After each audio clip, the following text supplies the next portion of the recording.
Hello बच्चों। आज मैं आपके सामने जो है मानव के शुक्राणु की संरचना के बारे में बताने जा रहा हूँ। ठीक है। तो मानव के शुक्राणु की जो संरचना है उसके बारे में जो हम अध्ययन करते हैं तो आप इसमें देखेंगे कि इसमें मुख्य भाग जो है कई प्रकार के हैं। जैसे आपका है, आप एक यहाँ पे हिस्सा देख रहे हैं, ये हमने लिखा हुआ है सिर, लिखा हुआ है। क्या लिखा हुआ है? सिर लिखा हुआ है। और उसके बाद आपका ग्रीवा लिखा हुआ है, ग्रीवा के बाद मध्य खंड है और मध्य खंड के बाद पुच्छ है। तो ये टोटल कितने भाग हो गए आपके? 4 भाग हो गए।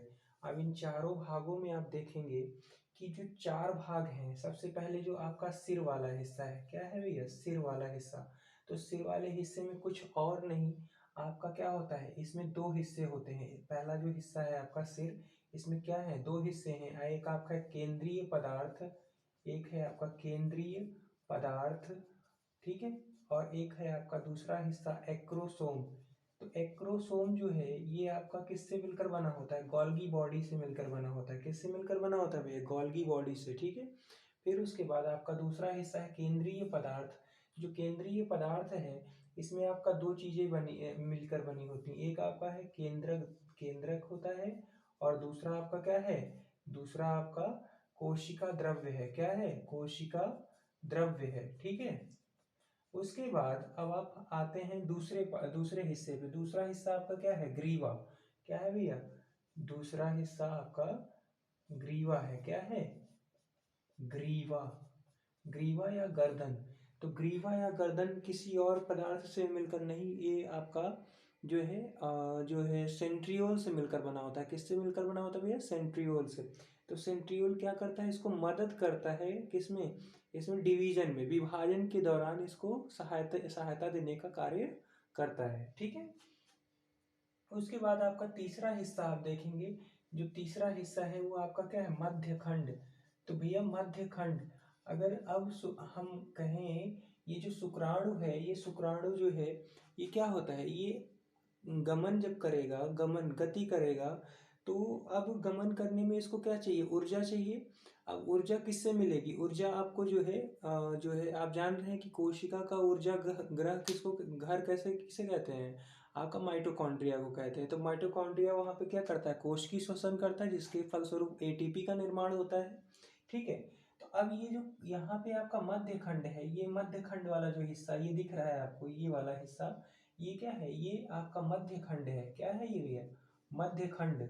अब ये मध्य खंड आपका क्या कर रहा है? ये माइटोकॉन्ड्रिया से आच्छादित है। आच्छादित का अर्थ होता है कि जैसे ये वाला हिस्सा इतना पूरा है, यहाँ पूरा ऐसे माइटोकॉन्ड्रिया भरा हुआ है, ठीक है। जब माइटोकॉन्ड्रिया भरा हुआ होगा तो उसको आच्छादित बोलेंगे, ठीक है। अब ये आच्छादित मध्य खंड माइटोकॉन्ड्रिया से भरा हुआ है। अब इसमें क्या होगा? ये इसको ऊर्जा ऊर्जा प्रदान करेगा जब ये गति करेगा। जब ये इस, अब माइटोकॉन्ड्रिया जो है ये कैसे गति करेगा? ऐसे ऐसे ऐसे ऐसे गति करेगा ना। ये जो आपका ये जो शुक्राणु कोशिका है, तो जो शुक्राणु है इस तरीके की जब गति करेगा तो इसको गति करने में सहायता कौन करेगा? सहायता आपका माइटोकॉन्ड्रिया देगा। कौन देगा? क्योंकि ऊर्जा यही प्रदान करेगा, है ना। अब हम आते हैं अक्षीय अक्षीय सूत्र पर। ये आपका क्या है? ये आपका पुच्छ वाला हिस्सा है, जिसको हम चौथा भाग कहते हैं। एक शुक्राणु की संरचना का चौथा भाग कौन सा है? पुच्छ, है ना। तो ये पुच्छ जो है किससे मिलकर बना है? आपका जो है अक्षीय सूत्रों से मिलकर बना है। अक्षीय सूत्र, आप जब फ्लैजला पढ़ते हैं, कशाभिका, है ना, क्या पढ़ते हैं? कशाभिका। जब आप कशाभिका पढ़ते हैं भैया, तो उसमें आप देखते हैं कि ये 2 चेन्स होती हैं, जिससे क्या होते हैं? आपकी ट्रिपलेट्स जुड़े होते हैं। कितनी ट्रिपलेट्स जुड़ी होती हैं? और ये कितनी होती हैं आपकी? 9 होती हैं। कितनी होती हैं? 9। और जब ये 9 होती हैं भैया, तो ये टोटल कितने हो गए? 9 त्रिक 27, है ना। तो इस अच्छी सूत्र में 9+2 का अरेंजमेंट पाया जाता है। क्या पाया जाता है भैया? 9+2 का अरेंजमेंट पाया जाता है, जो इसको क्या करता है? ये आपको गमन करने में सहायता करता है, ठीक है। तो इसको कहते हैं रिगलिंग मूवमेंट। क्या कहते हैं? रिगलिंग। रिगलिंग करता है, ऐसे ऐसे इधर उधर घूमता रहता है, ठीक है। जिससे जो है जब निषेचन की प्रक्रिया के दौरान जब कॉपुलेशन होता है तो उस समय ये योनि मार्ग तक पहुँचते हैं इसके माध्यम से। ठीक है? धन्यवाद बच्चों।